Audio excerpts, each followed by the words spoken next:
नमस्कार मित्रांनो, मी मराठी माणूस प्रदीप.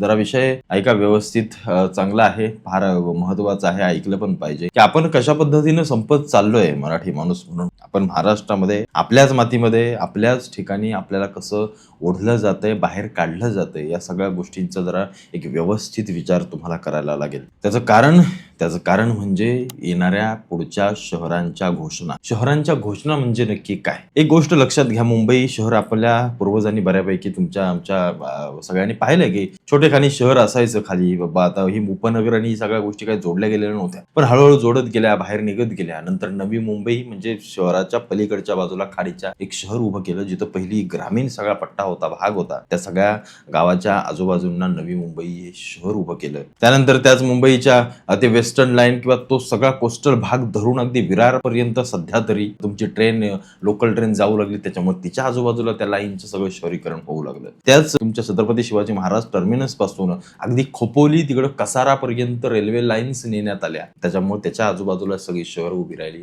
तुमचं ठाणे असेल, कल्याण, बदलापूर, म्हणजे पसरत गेली, नुसती वाळवीसारखी ही शहरं पसरत गेली. नवी मुंबई झालं, आता त्याच्यानंतर तिसरी मुंबई काढली आणि ती देखील उभी राहिली. हे आपण सगळे सध्याच्या घडीला लाईव्ह ठिकाणी पाहतोय. मी मागे एकदा गेलो होतो व्हिडिओ बनवायला, तुम्ही किती जणांनी पाहिली असेल मला माहित नाही. विमानतळ व्हायच्या आधी मी एकदा तिथं ग्रामीण जिथं गाव होतं तिथं गेलो होतो, आणि जेव्हा मी ती माहिती घेतली तेव्हा असं मला समजलं की बक्कळ पैसा दिलाय गाववाल्यांना, बक्कळ पैसा वगैरे सगळं दिलंय त्यांचं स्थलांतरण करण्यासाठी, आणि त्याच्यामुळे ती लोक देखील तिथून स्थलांतरित होऊन निघून गेली. आता त्याच्यानंतर जेव्हा ते तिकडे गेलेत, तिकडे जाऊन त्यांना खूप त्रास सहन करावा लागतो. कारण आत्ताच महिन्याभरापूर्वी जो काही पाऊस झाला ना, तुम्ही बघितला असेल, तो जो काही पेनचा भाग होता किंवा हमरापूरचा भाग होता, जिथं मोठ्या प्रमाणामध्ये पूर परिस्थिती निर्माण झाली आणि या सगळ्या लोकांना त्या पुराचा सामना करावा लागला. आता ही तिसरी मुंबई, विमानतळ उभं केलंय, अटल सेतू बांधलाय, सगळ्या कनेक्टिव्हिटी तयार करून ठेवलेत. त्या तिसऱ्या मुंबईमध्ये राहणारे 50 ते 60% लोक हे अमराठी लोक आहेत किंवा बाहेरचे आहेत. प्रश्न हा नाहीये मराठी आणि अमराठी या गोष्टीचा प्रश्नच नाहीये. प्रश्न हा आहे की आम्ही आमच्या महाराष्ट्रातला जो काही मूळ अधिवास आहे तो किती संपवणार आहोत. तिकडे पालघरमध्ये वाढवण बंदर बांधलं जात आहे, तिथं चौथी मुंबई काहीतरी उभं करण्याचं या सगळ्या गोष्टी आणि घाट सगळा चालू आहे. तिथला स्थानिक पुन्हा एकदा उठवला जाईल, तो बाहेर नेऊन ठेवला जाईल. आम्ही पुन्हा एकदा त्याच त्रासाला आमच्या सगळ्या लोकांना उठवण्याच्या मागे असताना बाहेरची लोक आम्ही बसवून आणून इथं ठेवतोय. याचा अर्थ आम्ही इथला स्थानिक वर्षानुवर्ष पिढ्यानपिढ्या राहणारा त्याला उठवतोय, आणि कोणतरी कुठून बाहेरून येतोय, तो इथं रूम घेतोय, इन्व्हेस्ट करतोय, बिझनेस करतोय, म्हणून त्याला आम्ही ही जागा मोकळी करून ठेवतोय. ही गोष्ट खरंच पटते का? आणि या गोष्टीच्या समर्थनार्थ मी आहे, म्हणून आजचा हा विषय. आता खरा विषय पुढे ऐका. राज ठाकरे 8 ऑगस्टला काही रायगडच्या आपल्या माणगावमध्ये तिथे गेले काहीतरी शाखेचं उद्घाटन करायला त्यांच्या कार्यालयात. काही गोष्टी त्यांचे विषय मला पटले आणि त्या समर्थनार्थ मी आज व्हिडिओ बोलतोय. त्यांचा विषय फार महत्वाचे होते की खरंच ही मुंबई महत्वाची आहे का, जी या रायगडमध्ये पेन बिन ती काय बनणार आहे ती, आणि जिथं ज्या पद्धतीनं पुन्हा एकदा त्या गाववाल्यांना उठवलं जाईल. आज तिथं कर्नाळा अभयारण्य, त्या अभयारण्याचा अधिवास सगळा धोक्यामध्ये येईल. त्याच्यानंतर अलिबाग तिथून जवळ आहे, तुम्हाला माहिती असेल तर कारंजा अलिबाग एक ब्रिज बनवला जातोय. कशासाठी बनवला जातोय माहितीये का?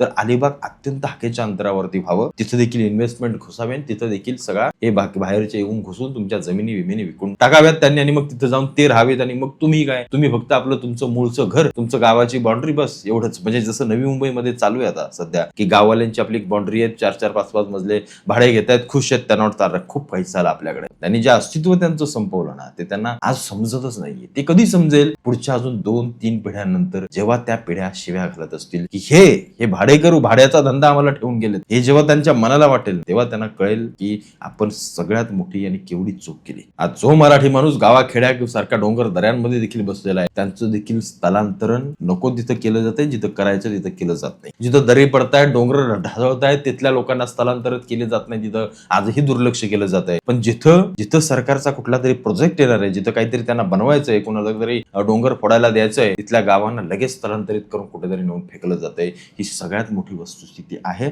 या गोष्टीवरती जर राज ठाकरे आवाज उठवत असतील तर मी त्यांच्या सोबत आहे. मला त्यांची ती भूमिका, ती मुद्दा मला पटला, आणि तो पटेल, निश्चित पटेल, कारण तो कुठल्याही मराठी माणसाला पटला पाहिजे. आम्ही किती आमच्या महाराष्ट्राचा ऱ्हास करत राहायचं, हळू आता ही मुंबई सरकत चालली पुण्याकडे, पुणे येत चाललंय इकडे. कोण आणतंय? महाराष्ट्रातला मराठी माणूस आणतोय की बाहेरची लोक इथं वाढतायत म्हणून ती सगळी शहरं पसरत चालली आहेत? याकडे फक्त एकदा या फडणवीसांनी आणि शिंदेनी लक्ष द्यावं. नाही तर आम्ही डेव्हलपमेंट करतोय त्या नावाखाली, म्हणजे काय प्रत्येक इलेक्शनला काहीतरी यांना प्रोजेक्ट दाखवायचा आहे की आम्ही हे करून करून दाखवलं. याचा अर्थ असा नाही की तुम्ही काही करत सुटाल. करा, कनेक्टिव्हिटी करा, शहर उभी करा, पण त्याच्यामध्ये आपला स्थानिक माणूस बाहेर फेकला जाणार नाही, तो तिथून कुठेतरी जाणार नाही. याकडे जर तुम्ही लक्ष देत नसाल तर तुमचा ते विकास ते तुमच्या याच्यात घालून घ्या, काही फरक पडत नाही. कारण किती गावं उठणार, किती माणसं स्थलांतरित होणार मराठी. आज या तिसऱ्या मुंबईचं घ्या, तिसऱ्या मुंबईचं घ्या, जाऊन बघा तिथल्या गाववाल्यांची अवस्था काय आहे. हे गाववाल्यांच्या मिशांवरती ताण देत आहेत ना, आणि भाड्याच्या घरांमधल्या 5-5 हजार रुपयानं भाडे करून आणून पैसा कमवतायत. हे धुळदान होणार आहे, यांची धुळदान होणार आहे. आपण या बाहेरच्यांनाच नुसतं दोषी ठरवून नाही होणार नाही. काही त्यांना दोष देऊ नका, कसलाहीच दोष देऊ नका त्यांना. जर आपणच त्यांना जागा मोकळा करून देत असून ते घुसणारच आहेत. याचा अभ्यास करा एकदा जरा. ते घुसणार, ते तिकडे त्यांची गावं विकतायत चालेल, इथं येऊन त्यांचे हे बसवतायत. पण आपण नक्की याकडे कसं पाहतोय, गांभीर्यतेने पाहतोय की नाही. आज मुंबईमध्ये मराठी माणूस बाहेर फेकला गेला, ठीक आहे, फेकला गेला, आणि बाहेरच्या आता ह्या बनतील त्याच्यात मध्ये काय, त्याच्यामध्ये किती मराठी माणूस उभा राहणार आहे. हात जोडून विनंती आहे मराठी पोरांनो, एक गोष्ट लक्षात घ्या. नुसतं कुठेतरी भाषेच्या खाली भांडणं करण्यात, पाट्या फोडण्यात, या गोष्टीत ते आता मशगूल राहू नका. आता धंदा हातात घ्या, उद्योग धंद्यांमध्ये उतरा. मी तुम्हाला काय सांगतोय, तुम्हाला साधं उदाहरण देतो. या तिसऱ्या मुंबईमध्ये एक पुष्पक नगर नावाची एक जागा आहे. ऐका दादा, मी काय सांगतोय व्यवस्थित ऐका. आणि त्या जागेमध्ये मी जेव्हा गेलो होतो ना, अजून अंडर कन्स्ट्रक्शन ती जागा आहे. म्हणजे एक अंडर कन्स्ट्रक्शन, तुमचे काय पैसा वगैरे टाकला असतील, लोकांनी फ्लॅट्स वगैरे खरेदी केले असतील, पण ते जे गाळे आहेत ना, गाळे, ती दुकानं सुरू झाली. आणि मी जेव्हा ते बघितलं की ती दुकानं कोणाची आहेत, तेव्हा तिथं सगळे मारवाडी लोक तिथं येऊन घुसले होते. म्हणजे अजून ते बनायचं बाकी आहे, त्याच्या आधी ज्यांनी येऊन इथं जागा बिगा घेऊन, दुकानं घेऊन, ती मांडून चालू देखील केलेत. विचार करा, यांना कसं काय कळतं की तिथं लगेच आपल्याला जायचंय, तिथं लगेच आपल्याला राहायचंय. आपला मराठी माणूस कुठे आहे? का नाही तिथं मराठी माणूस पोहोचला? का नाही तिथल्या स्थानिक राजकारण्यांनी मराठी माणसाला तिथं प्राधान्य दिलं? का नाही मराठी माणसानं स्वतः तत्परता दाखवली की नाही, मी तिथं जाणार, मी तिथं घेणार, मला ते करायचंय, मला तिथं त्या पद्धतीनं राहायचंय? का नाही करत? कारण आपला मराठी माणूस या शहरांमध्ये राहणारा हा, मला असं वाटतं 75-80% माणूस हा फक्त नोकरीवाला आहे, फक्त नोकरी. आम्हाला धंद्या बिंद्या या गोष्टींमधलं काही वेळच नाहीये. धंदा केला तर एखादा ठेला टाकायचा, काहीतरी ते वडापाव विकायचा, काहीतरी जेवणाचं, काहीतरी जेवणा संदर्भातलं करायचं, ठीक आहे, तोही धंदाच आहे, चांगली गोष्ट. कुठे चहाच्या याच्यामध्ये घुसायचं, पण वेगवेगळ्या पद्धतीने ज्या काही इंडस्ट्रीज आणि ज्या काही सगळ्या गोष्टी आहेत, जी एक चेन आहे, चेन आम्ही निर्माण करणार कधी? तिथल्या मारवाड्याला कळलं की त्या पुष्पक नगरमध्ये एक नवीन शहर, नवीन भाग तयार होतोय. तिथं लोकांना काहीतरी हार्डवेअरची वस्तू लागेल, तिथं लोकांना भाजीपाला लागेल, तिथे एखादं दुकान टाकूया जिथं लोकांना रोजच्या वस्तू लागतील. या सगळ्या गोष्टी त्यांच्या चेन मध्ये असतात आणि त्यांना ते समजतं. एखादा लगेच मारवाडी आता तिथं भंगारचं दुकान टाकेल, एखादा लगेच मुसलमान जाऊन तिथं पंक्चरचं गाड्याचं गॅरेज टाकेल. या सगळ्या गोष्टी त्यांच्या समाजामध्ये त्यांना शिकवल्या जातात, सांगितल्या जातात. आपल्या मराठी माणसाला काय सांगितलं जातं मला जरा एकदा व्यवस्थित सांगा. सगळ्याच दोष आपण नाही देऊ शकत, नाही द्यायचाही नाही. आणि कशाला देताय? जागा तुम्ही निर्माण करून दिली, ते येऊन घुसले,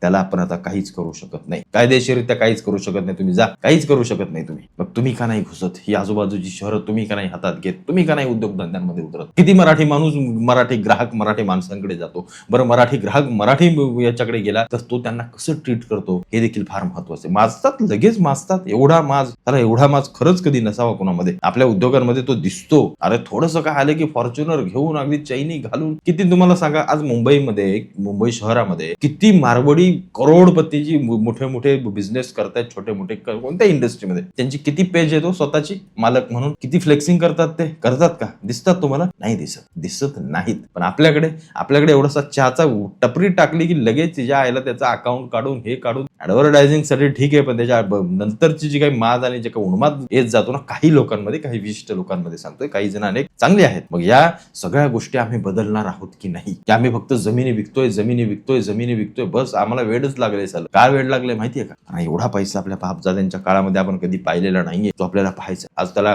करोडोंचा भाव आहे, करोडोंचा. एखाद्या ग्रामीण खेड्यामध्ये गेलात तरी इथले मोठी शेठ लोक तिकडे बंगला बांधण्यासाठी करोडो रुपये तिथल्या शेतकऱ्यांना यांना देतात जमिनी विकत घेण्यासाठी. आणि आमचा शेतकरी लगेच भुलून जातोय, त्याच्या आजूबाजूला बंगले उभे राहतात. त्याला वाटतं अरे वा काय झालं, आपल्याला पैसा मिळाला. याचा पैसा संपेल, पण येणाऱ्या पिढ्या त्याला शिव्या घालतील. येणाऱ्या अस्तित्व त्याचं हळूहळू संपेल. ज्या रानामध्ये तू ज्या वाटेने जात होता, त्या वाटेच्या मध्ये जाता एका शेठनं बंगला बांधला. आता शेठ म्हणतोय तुझी वाट बेट गेली, आता इकडे यायचं नाही. ही परिस्थिती आहे सध्याच्या घडीला अनेक गावांमध्ये आहे. मी सगळा ग्रामीण भाग महाराष्ट्राला फिरतो तेव्हा मला समजताना मला वाईट या गोष्टीचं वाटतं की आपला माणूस किती मूर्ख आहे. मराठी माणूस प्रगती करावी, पण आपल्या घराच्या आजूबाजूच्या जमिनी विकून प्रगती होत नाही. प्रगती करण्यासाठी काहीतरी चांगलं करा, उद्योगधंदा करा, बाकी सगळ्या गोष्टी करा. आणि सरकार जे काही घाट घातलाय ना या ग्रामीण आपल्या सगळ्या शहरांसाठी, आपल्या लोकांना उठवा. आपल्या लोकांना कशाला शहरं, अरे बस आहेत ती फक्त मेंटेन करा, आहेत ती व्यवस्थित ठेवा, त्यांना चांगलं नीट नेटकं करा. जीवन जगण्यासाठी, म्हणजे जसं आपण बाहेरच्या देशांमध्ये पाहतो, बाहेर जगभरामध्ये जशी शहरं पाहतो,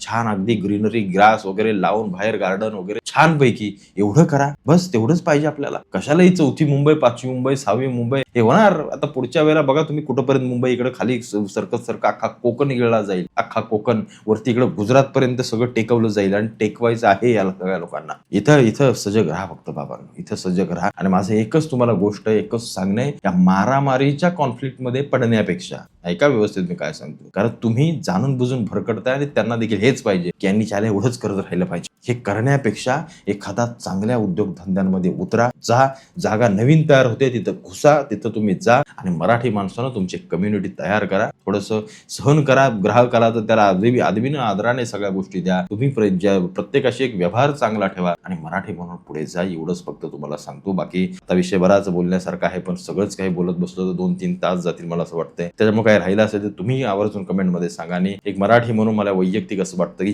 कृती करणं फार महत्वाचं आहे. जी कृती आपल्याच्यान होत नाही, आपण नुसतंच बोलत राहतो, बडबड करत राहतो, बाकीचे येतात कृती करतात आणि निघून जातात.